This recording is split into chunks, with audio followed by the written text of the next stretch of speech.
지난 주일에 복음이 뭔지를 말씀을 드렸습니다. 우리 VIP 분들도 기억하시지요? 복음이 뭐지요?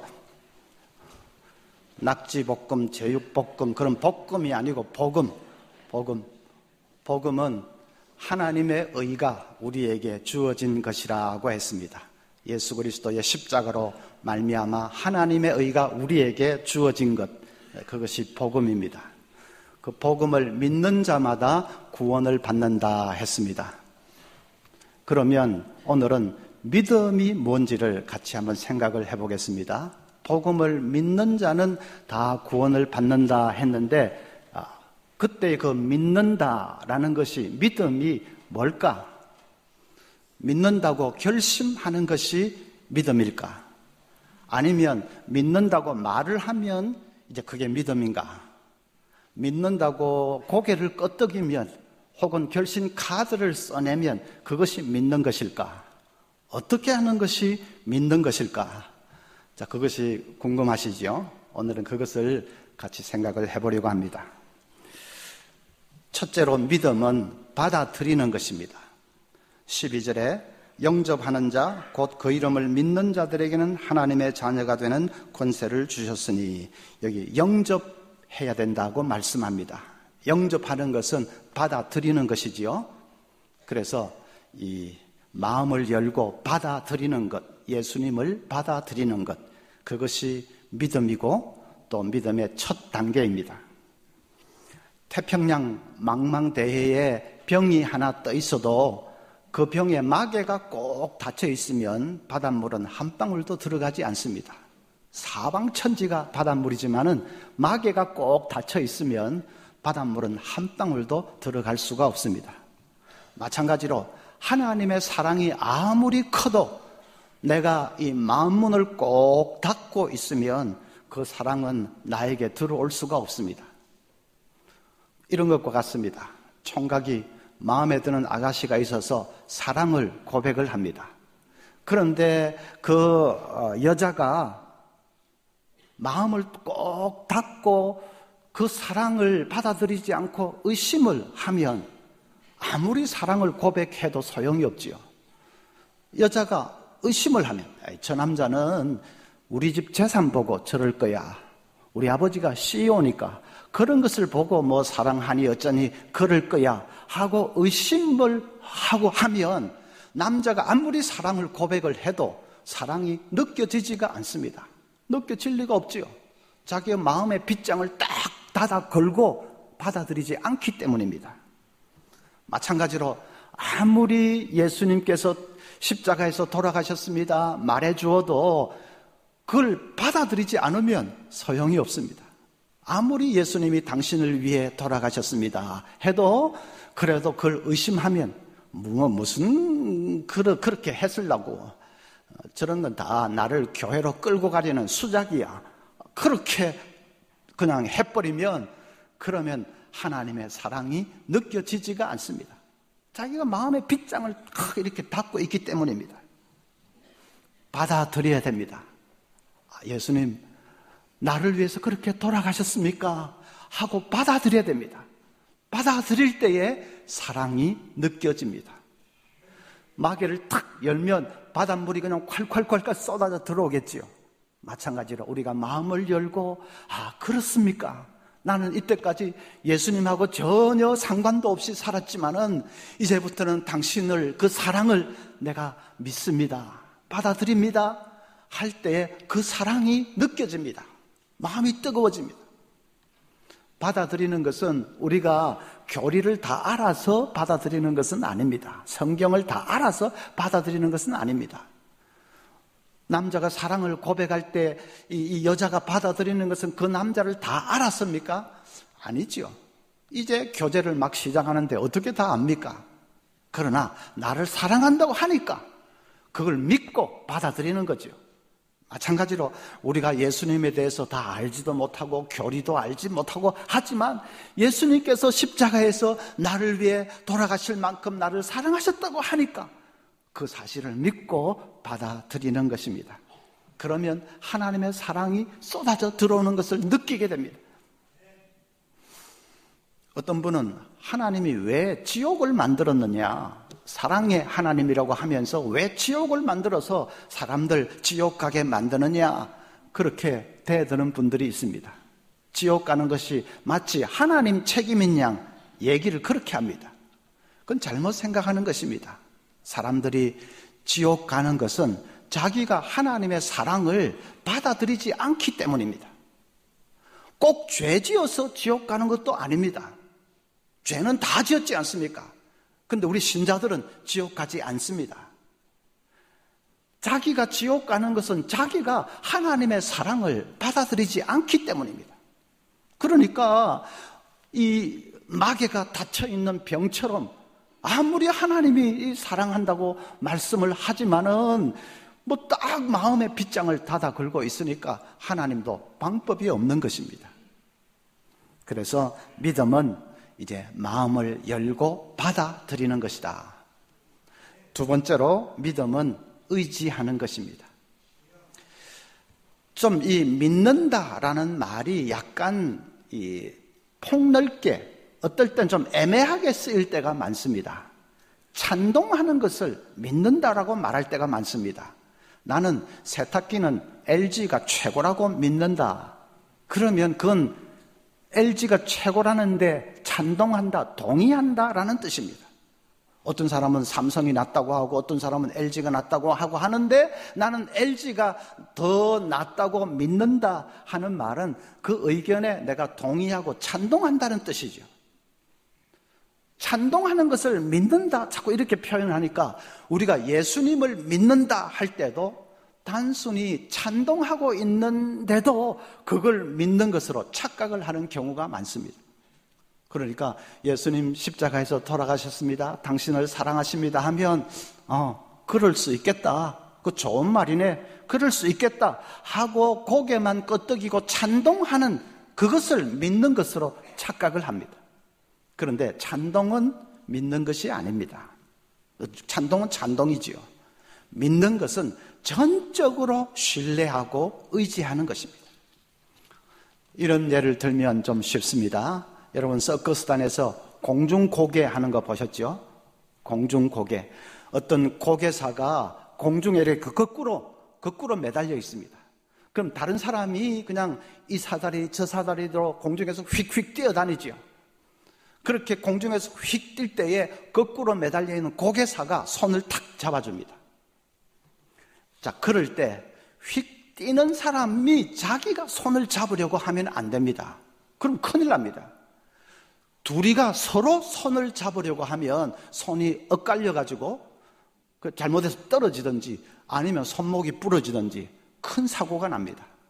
서로 손을 잡으려고 하고 하면 안 되고 휙 뛰는 사람이 고개사를 믿고 그냥 손을 쭉 펴고 허공에다가 몸을 날려야 됩니다. 허공에 몸을 확 날리면 고개사가 보고 탁 잡아줍니다. 자, 그럴 때 이제 훈련을 받고 있는 견습생에게 너 저 고개사 믿지? 예, 믿습니다. 저 사람 한국에서 최고 가는 고개사인 거 너 믿지? 믿습니다. 그럼 이제 한번 뛰어봐. 그럴 때 아이고 오늘은 뭐 컨디션이 그래서 no thank you 하고 뒷걸음질을 친다면 그 믿습니다 한 것이 진짜로 믿는 것입니까? 너 저 고개사 믿지? 믿습니다. 저 사람 최고 기술자 고개사인 거 믿지? 믿습니다. 네가 그냥 뛰면 저 사람이 틀림없이 손을 탁 잡아줄 거 믿지? 아이고 믿습니다. 믿고 말고요. 그럼 뛰어봐. 어이구 오늘 배가 아파서 설사가 나서 하고 뒷걸음질을 친다면 그게 뭡니까? 믿는다고 한 것이 무엇입니까? 믿는 것이 아니고 찬동한 것이죠. 저 사람이 아주 기술이 좋은 고개사라는 것에 내가 동의한다, 찬동한다 한 것에 불과합니다. 정말로 믿는다면 뛰어야 됩니다. 허공에다가 몸을 날려야 됩니다. 그냥 그 고개사 한 사람을 바라보고 허공에다가 완전히 몸을 날리는 것. 그 정도로 철저하게 신뢰하고 의지하는 것. 그것이 믿음입니다. 민수기 21장에 그 좋은 예가 나와 있습니다. 이스라엘 백성들이 광야에서 너무 힘들다고 모세에게 불평을 쏟아놓았습니다. 차라리 애굽에 있는 게 더 나았겠다고 말도 안 되는 불평과 원망을 쏟아놓습니다. 그것은 하나님 보시기에 대단히 불신앙적이고 패역한 행동이었습니다. 그래서 하나님이 그들을 징벌하시는데 광야에서 불뱀이 나와서 그들을 물어버렸습니다. 광야의 사막의 불뱀은 독이 얼마나 세든지 한번 물리면 열이 나서 펄펄 끓기 때문에 그래서 이름도 불뱀입니다. 물린 사람들이 전부 고통하면서 죽어가고 있습니다. 모세가 다급해져서 하나님 제발 저 백성들 죄를 용서해 주시고 좀 살려달라고 부르짖으면서 기도를 했습니다. 하나님이 그 기도를 들으시고 방법을 하나 일러주셨습니다. 민수기 21장 8절에 여호와께서 모세에게 이르시되 불뱀을 만들어 장대 위에 매달아라. 물린 자마다 그것을 보면 살리라. 놋으로 뱀의 형상을 매달아서 이 장대에 그 뱀의 형상을 만들어 가지고 장대에 매달아서 높이 이렇게 들라는 것입니다. 그것을 바라보고 있으면 나음을 얻게 될 것이다. 모세가 그 하나님 말씀대로 놋으로 뱀을 만들어서 장대에 매달아 가지고 자 이것을 쳐다보면 바라보고 있으면 나음을 얻을 것이다 하고 백성들 앞에서 외칩니다. 그 뱀을 바라보는 것이 쉬운 일일까요? 어려운 일일까요? 쉽다고 생각할 수 있지요. 그것만 바라보고 있으면 나음을 얻는다고 하니까 그건 쉬운 일이라고 생각할 수 있지요. 그런데 쉬운 일이 아닙니다. 왜냐하면 그건 우리 이성에 반하는 행동입니다. 아니 장대 위에 뭐 이상한 거 매달아 놓고 그거 쳐다보고 있으면 병이 낫는다. 그런 엉터리 같은 말이 어디 있습니까? 차라리 그 시각에 무슨 약이라도 구해버리고 다니는 게 낫지요. 지금 뱀의 독이 시시각각으로 퍼져가고 있는데 어디 사막에 좋은 약초라도 없는지 그거 구해보는 게 낫지요. 그런 거 가지고 갖다 바르면 혹시라도 나을지 누가 압니까? 그런데 그런 행동을 다 멈추고 그냥 놋뱀만 바라보고 있다는 것은 그건 쉬운 일이 아닙니다. 다른 사람들은 전부 약을 구하러 다니려고 야단법성인데 자기 혼자서 그냥 그 장대에 매달린 뱀만을 바라보고 있는 것은 쉬운 일이 아닙니다. 그것은 모세의 말을 전적으로 신뢰하고 의지하지 않으면 할 수 없는 일입니다. 모세의 말에 자기 모든 것을 걸지 않으면 할 수 없는 일입니다. 그런데 그렇게 하는 것이 믿음이라고 성경은 말씀합니다. 내 이성으로는 이해가 안 돼도 세상 사람들은 다 나를 향해서 바보라고 손가락질을 해도 하나님의 말씀에 십자가에 내 모든 것을 걸고 전적으로 신뢰하고 의지하면서 그 붙드는 것, 그것이 믿음이라고 말씀합니다. 자, 이 장대에 매단 뱀은 무엇을 의미할까요? 요한복음 3장 14절부터 보면 모세가 광야에서 뱀을 든 것 같이 인자도 들려야 하리니, 인자는 예수 그리스도를 말합니다. 인자도 들려야 하리니 이는 그를 믿는 자마다 영생을 얻게 하려 하심이니라. 장대에 달린 뱀은 바로 십자가에 달리신 예수님을 의미합니다. 뱀을 바라보는 자는 나음을 얻는다 하는 말은 십자가에 예수님 바라보는 사람은 구원을 얻는다 하는 말입니다. 십자가에 달리신 예수님 바라보는 것이 쉬울까요? 어려울까요? 어려운 일입니다. 예수님을 전적으로 의지하지 않으면 그건 할 수 없는 일입니다. 차라리 인간의 의를 쌓아라. 그리하면 구원받을 수 있다 하면 그건 이해하기가 쉽습니다.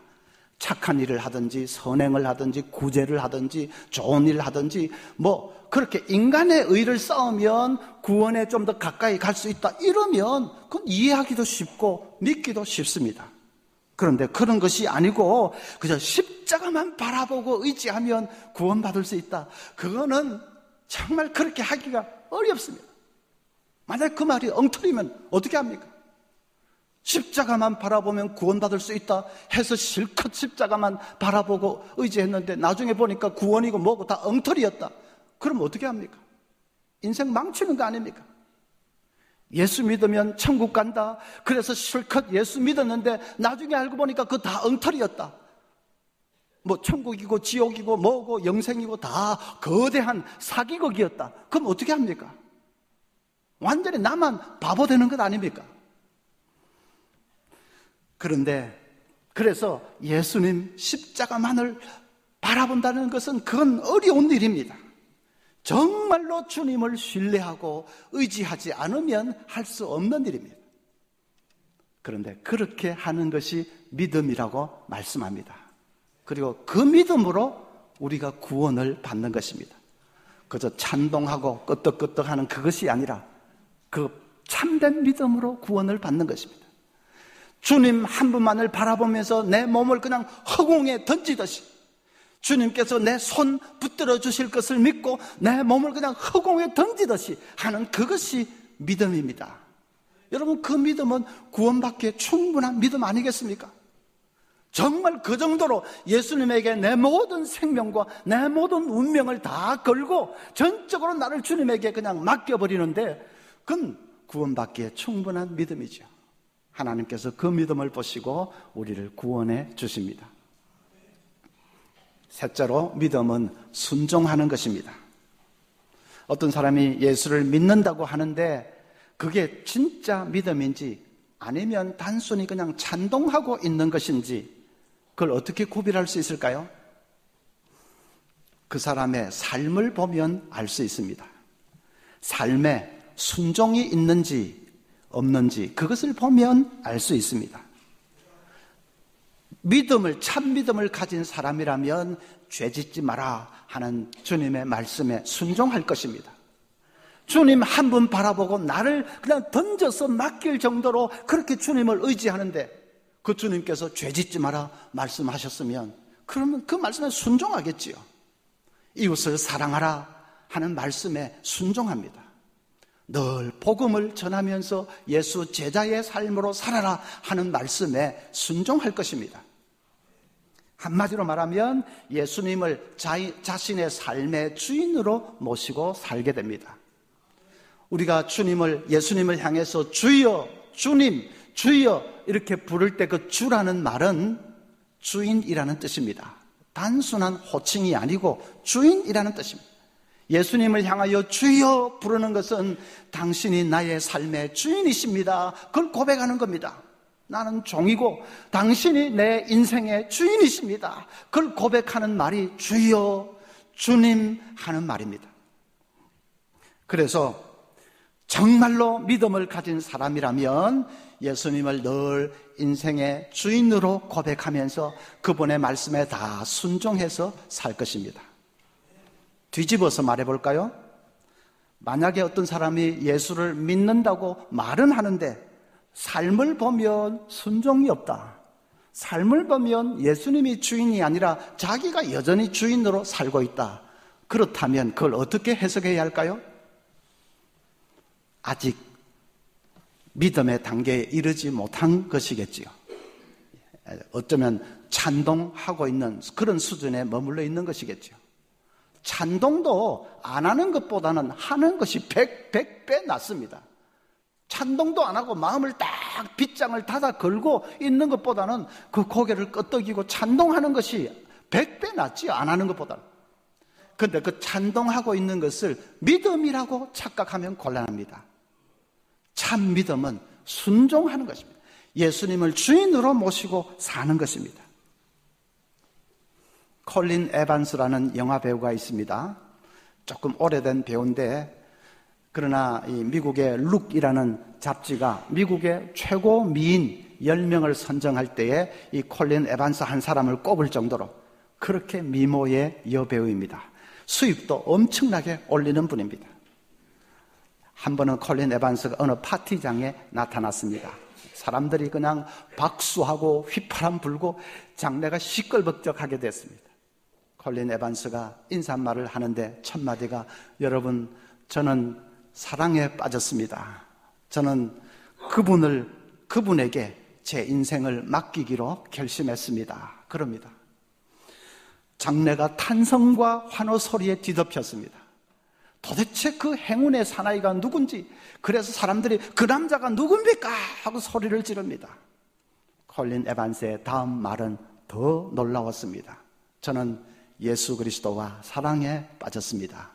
저는 이제 배우 생활을 접고 예수님만을 위해서 살기로 결심했습니다. 충격을 받은 사람들로 인해서 장례가 깊은 침묵에 빠져들었다고 합니다. 콜린 에반스는 선교사로 나가기 위해서 준비를 하다가 어떤 목사를 만나서 결혼을 했고, 그리고 자기 남은 생을 전적으로 복음 사역을 위해서 헌신했습니다.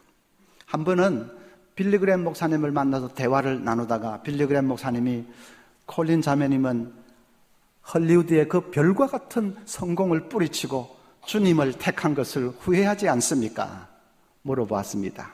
콜린 에반스가 이렇게 말했습니다. 헐리우드의 대스타나 영국의 여왕 자리나 미국의 대통령 자리라도 지금의 저의 위치와는 바꿀 수 없습니다. 그리스도는 저에게는 그 어떤 것하고도 바꿀 수 없는 분이십니다. 자, 그것이 예수 믿는다는 것입니다. 콜린 에반스가 믿음이 특별한 사람이라서 그랬다, 그러면 안 됩니다. 그 사람은 믿음이 특별한 사람이라서 그랬고, 모두가 다 그런 식으로 막 그렇게 할 수는 없다, 그렇게 말하면 안 됩니다. 예수 믿는 사람이라면 누구나 다 그럴 수 있어야 됩니다. 믿음이 뭐라고 했습니까? 예수님 한 분만 의지하면서 그냥 그분 바라보고 내 몸을 허공에 던질 수 있을 정도로 신뢰하고 의지하는 것이, 주님께 내 삶을 다 맡겨버리는 것이 믿음이라고 했지 않습니까? 그러면 콜린 에반스처럼 할 수 있어야죠. 물론 직업을 다 바꿔야 된다, 그런 말은 아닙니다. 다 신학교 가서 목사 돼야 되고 선교사 돼야 된다, 그런 말은 아닙니다. 직업은 그대로일 수 있습니다. 그런데 이제 삶의 목적과 방향이 달라집니다. 전에는 어떻게 하든지 땅에서 잘 먹고 잘 사는 그것이 목적이었지만은, 이제는 주님을 위해서 사는 것, 하나님 나라를 위해서 사는 것, 그 삶의 목적과 방향이 바뀌는 것입니다.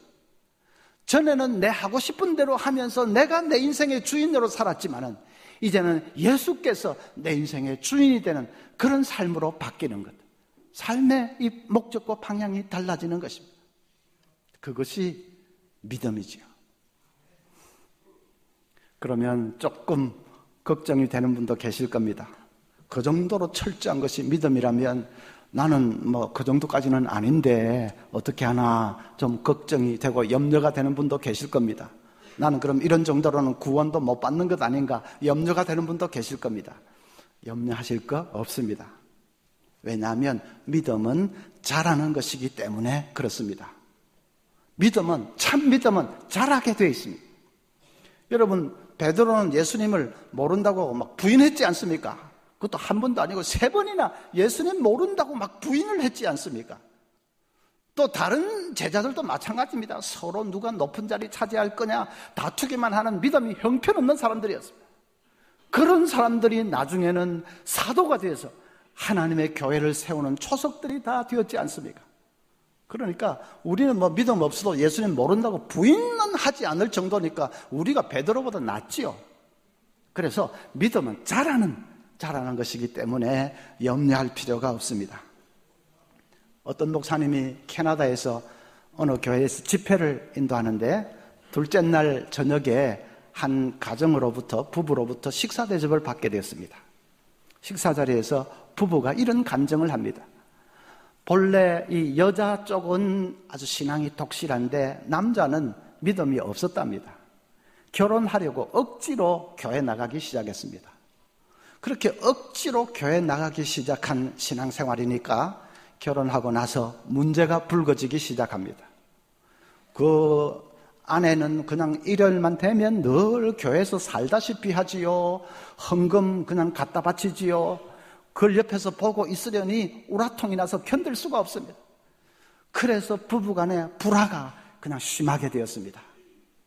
그 상황 앞에서 이 부인은 너무너무 마음을 참 아파하면서 남편 구원받게 해달라고 하나님 앞에 간절히 기도했습니다.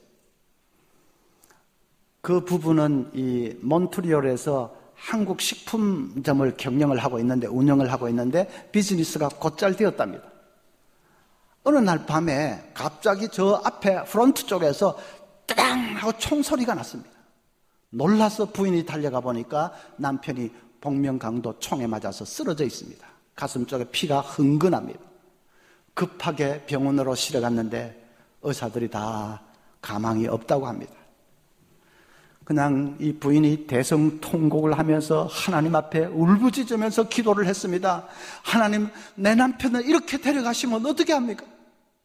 데려갈 때는 데려가더라도 구원을 받아야지. 아직 구원도 못 받았는데 이 상태로 데려가시면 어떻게 됩니까? 하고 막 울부짖으면서 기도를 했습니다. 며칠 만에 기적이 일어났습니다. 환자가 의식이 돌아온 것입니다. 그리고 조금씩 회복이 되기 시작합니다. 어려운 고비는 여러 차례 계속되었지만은 그 고비를 하나씩 넘기면서 서서히 회복이 되기를 시작합니다. 의사들도 이런 케이스는 처음 봤다고 할 정도로 진짜 기적이 일어났습니다. 이제 몇 달 이 병상 생활을 하는데 그 부인이 남편 곁에서 계속 기도합니다. 하나님, 우리 남편 기적으로 살려주셨는데 이제는 남편 구원받게 해주십시오. 살기만 하면 뭐합니까? 구원받게 해주십시오. 간절히 기도를 합니다. 물끄러미 바라보고 있던 남편의 심경에 변화가 생기기를 시작했습니다. 자기를 살려주신 것이 정말 하나님이라는 것이 믿어지기 시작합니다. 그동안 자기가 얼마나 완고하게 잘못된 죄인으로 살아왔는지가 그것이 깨달아지기 시작합니다. 회개가 터져나왔습니다. 그래서 부인 손을 붙잡고 내가 이제 진짜 예수를 믿겠노라고 그렇게 고백을 하게 되었습니다. 그리고 나서는 사람이 그냥 하루가 다르게 그냥 변하는 것입니다. 목사님에게 그 간증을 하면서 남편이 자기 웃도리를 이렇게 열고는 보여주면서 목사님 보십시오. 총알이 지금 그대로 박혀 있답니다. 부위가 그래가지고 빼내지도 못한답니다. 그런데도 그 부부가 그냥 기쁨이 가득 차서 부인이 남편 자랑을 하는데 목사님, 이제 저는 우리 남편 따라가기가 숨이 차요. 얼마나 은혜를 사모하는지 모릅니다.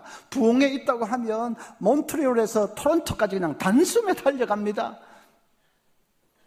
그러는 부부가 얼마나 총알을 그대로 품고 사는데도 얼마나 행복하게 보이는지.